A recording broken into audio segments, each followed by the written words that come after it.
Kigina Gia na riu ministry ya Kigina ndirarekereria shilingi bilioni 27.68 cia mwaka wa Kigina wa mwaka wa 2021 na mwaka wa 2022 hamwe na shilingi bilioni 37 cia mwaka wa Kigina wa mwaka wa 2022 2023.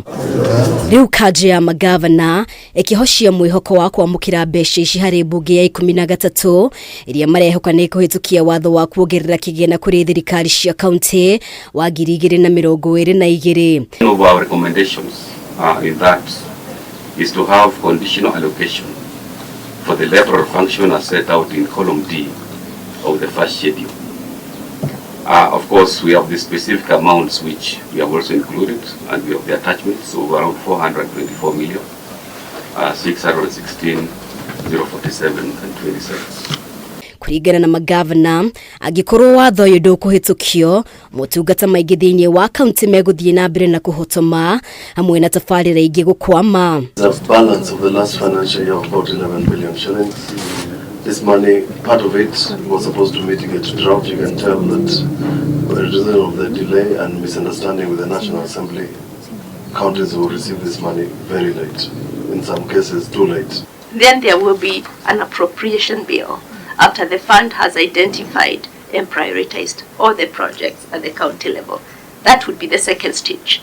That there would be that appropriation bill after the first cycle of identification projects has already been done. Igoti ni riakinyanirie gutigithukanio gwa Kigina Gia Kaunti ciothe na Kigina Gia Kaunti iria hatiririe. Muikariri wa kamiti ya kuramata ugai wa Kigina Dr. Jane Kiringai akiendekithia mawatho makiria ma kugitira kaunti iria hatiririe. Our interest really is to make sure that whatever decision we take through this consultation does not delay further the implementation. It is important that whatever she raises some very valid points and for me the issue of administrative expenses that we had not taken into account is important. In fact, the marginalized areas and marginalized counties have been further marginalized in the current constitution by the delay in disbursing this fund and constitution of the boards. Raised this at the last IBEC meeting where the former CS was there, and he actually confirmed that every single county who has any arrears on conditional grants, that money is somewhere it's actually somewhere it's not even been touched, and the reason is because this money is already ring fenced. So if they actually used it for something else, then they would have already broken the law.